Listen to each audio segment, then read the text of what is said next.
Va koks gražus uždavinukas su meškiuku. Mums pasakyta, kad atkarpos AC ilgis yra 2,9 metro, na, o čia mums reikia rasti meškino ūgį. Štai susidaro toks trikampis statusis ABC. Ir mums reikia rasti statinio AB ilgį.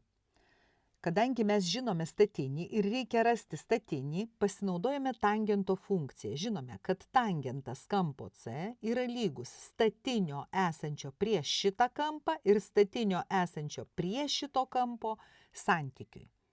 Jeigu padauginsim lygtį iš AC, gausim AC daugintą iš tangento kampo C lygų AB. Na, čia įprasta būtų rašyti atvirkščiai. AB lygų AC kart tangentas kampo C. Na ir tiesiog įsirašome dydžius lygų.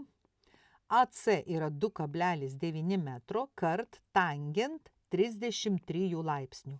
Na, o dabar aš galiu tiesiog surinkti į skaičiuotuvą, kadangi jau čia mintinai niekaip neapskaičiuosim. Ir aš gausiu, man skaičiuotuvas rodo 1,88, nu ir ten daug skaičiukų apytiksliai. Bet kadangi man reikia dešimtųjų tikslumų, man to užtenka. Dešimtosios yra štai čia, už jo yra 8, taigi aš turiu suapvalinti vienu padidinti. Tai bus 1,9 metro. Štai toks meškino ūgis.